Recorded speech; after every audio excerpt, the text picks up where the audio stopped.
Imagine waking up to find your nosy neighbor and her cronies already on your property at dawn, measuring your fence like they're appraising a garage sale find, declaring it's now community space without so much as a courtesy knock. That's exactly how my day started. With Karen, the self-appointed HOA overlord, smirking like she just won the lottery on my dime. In the quiet suburbs of Maplewood, Illinois, where every lawn looked like it was mowed by a robot on a mission, lived Alex Thompson.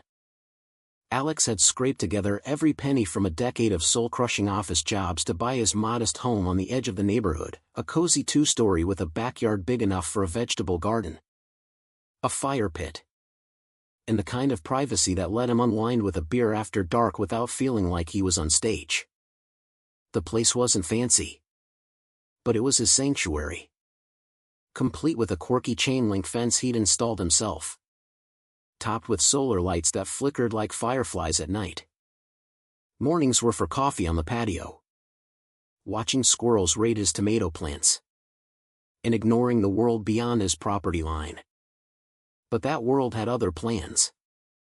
The HOA, that glorious bastion of community standards, loomed like a perpetual cloud, enforcing rules that turned simple living into a bureaucratic circus.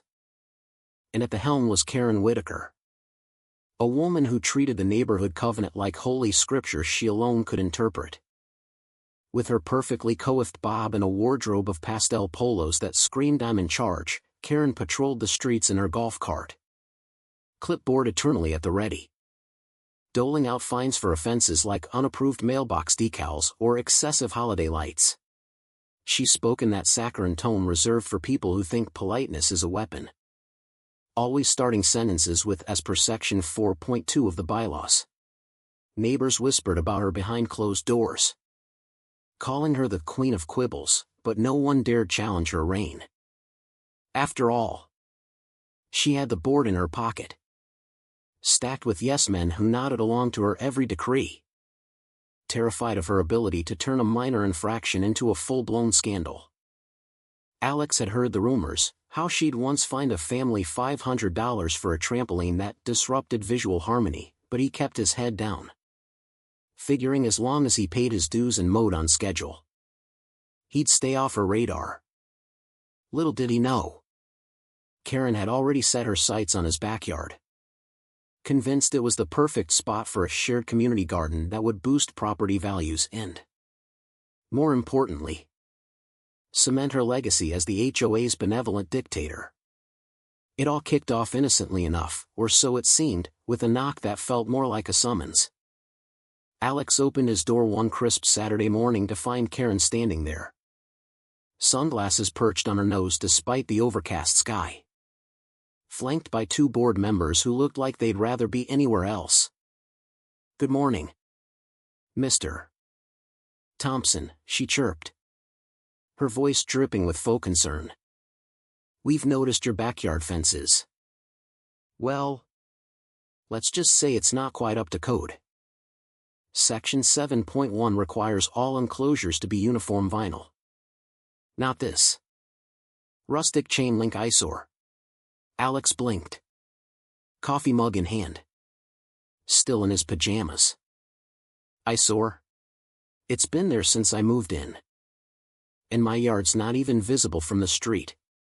Karen tilted her head, that practiced smile never wavering. "Oh, but it impacts the community's aesthetic cohesion. Imagine if everyone had mismatched fences, we'd look like a trailer park." The board members shifted uncomfortably, one muttering under his breath about picking battles. But Karen pressed on, handing him a violation notice printed on crisp HOA letterhead. "You have 30 days to comply, or fines will accrue. We're all in this together. Right?" Alex crumpled the paper later that day, tossing it in the recycling with a chuckle that masked his growing unease. He figured it was just HOA nonsense, the kind that blew over if you ignored it long enough. But ignoring Karen was like ignoring a mosquito in your bedroom, it only made her buzz louder. Whispers started circulating at the neighborhood block party that evening. Alex overheard snippets. "Did you hear? Thompson's hoarding junk back there. Probably breeding mosquitoes in that fire pit." He turned to see a cluster of residents eyeing him suspiciously. One woman clutching her wine glass like a shield. "Is it true you're running some kind of unauthorized farm?" she asked, her tone laced with judgment. Alex forced a laugh. "Farm? It's tomatoes and basil. Hardly a threat to national security." But the seed was planted. Karen had begun her whisper campaign, turning his harmless garden into a neighborhood menace. By Monday, his inbox was flooded with friendly reminders from the HOA app, each one escalating the absurdity. Excessive vegetation may attract wildlife. Violating pest control standards. Alex stared at his screen, muttering, "Wildlife? Like the squirrels that raid everyone's bird feeders?" He decided to play nice, emailing back a polite request for clarification. Karen's reply was swift and smug. "Clarification isn't needed when the rules are clear. Compliance ensures harmony for all."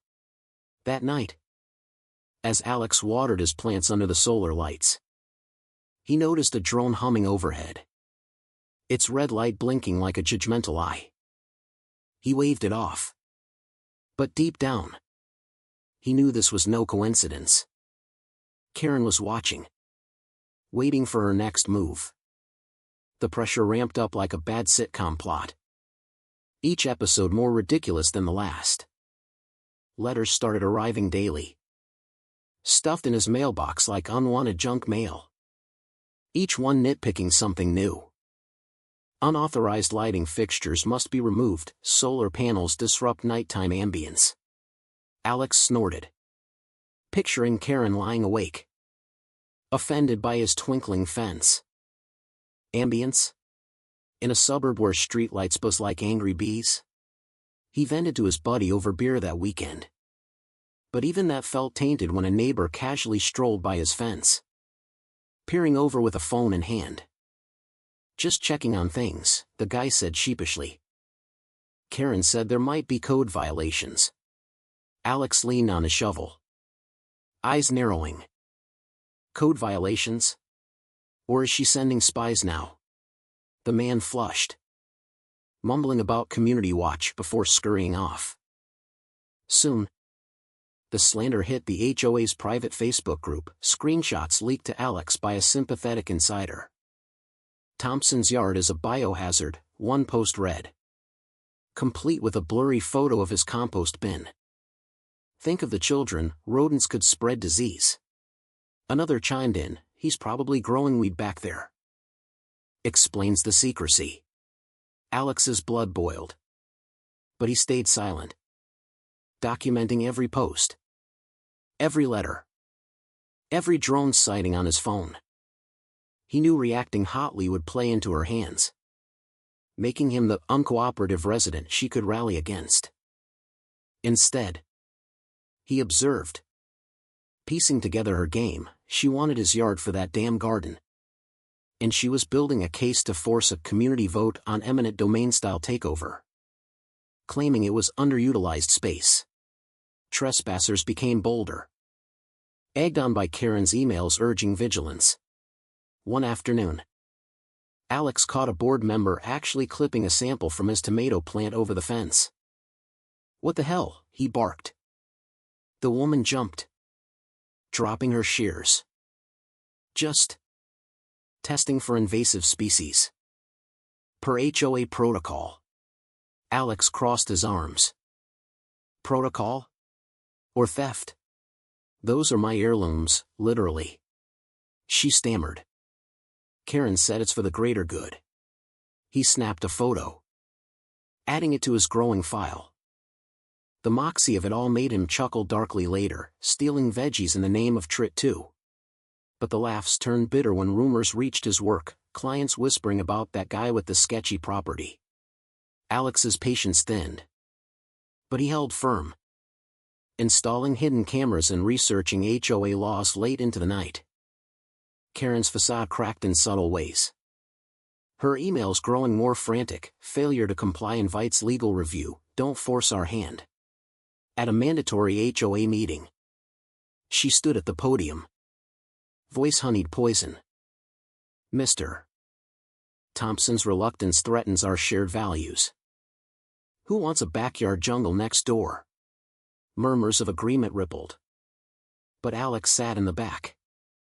Silent. Noting every face. Every nod. He whispered to himself. Keep talking. Karen. Your rope's getting longer.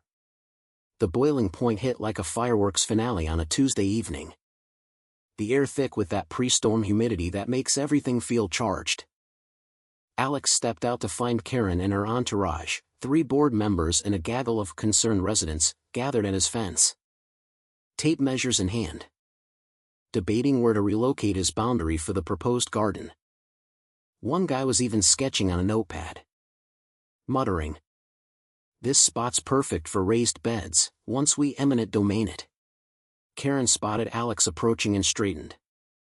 Her face a mask of triumphant civility. Ah. Mr. Thompson. We're finalizing the community acquisition vote. Your yard's ideal for organic plots, think of the sustainability. Alex stopped short. Heart pounding but voice steady. Acquisition? You mean theft? This isn't HOA land. She waved a sheaf of papers. The board approved it. Your signature's right here, witnessed and notarized. The crowd leaned in.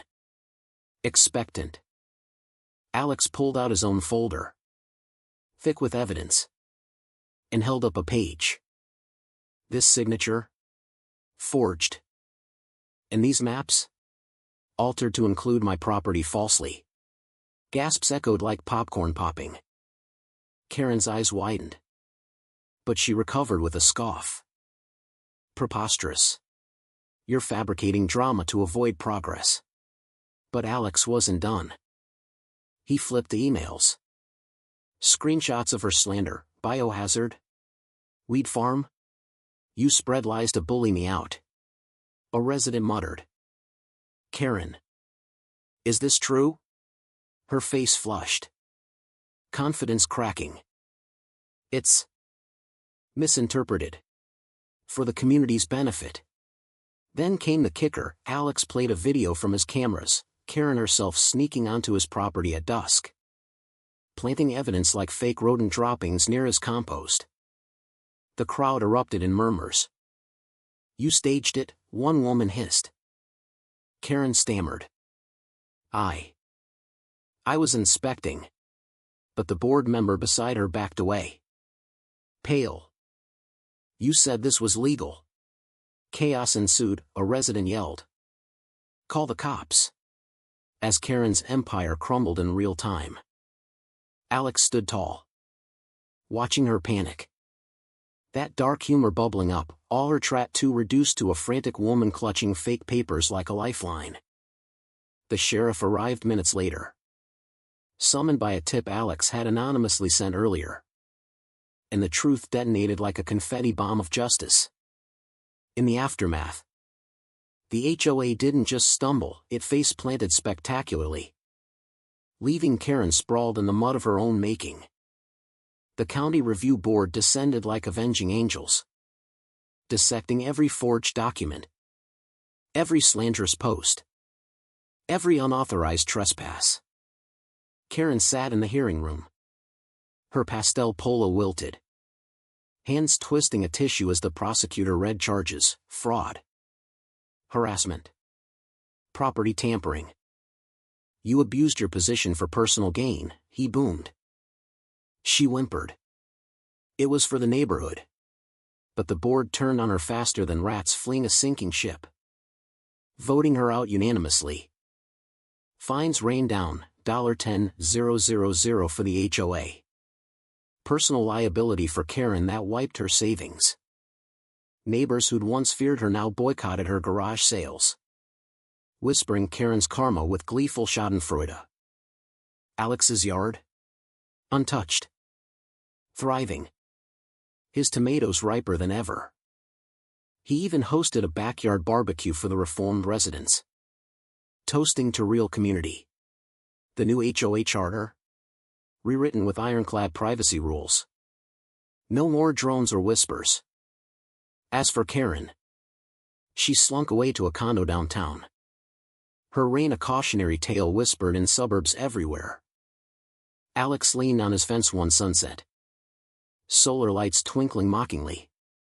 Feeling that sweet rush of vindication. But here's the question that lingers, in a world where community masks control freaks like Karen. Is standing silent against bullies ever the right move? Or does it just invite more chaos?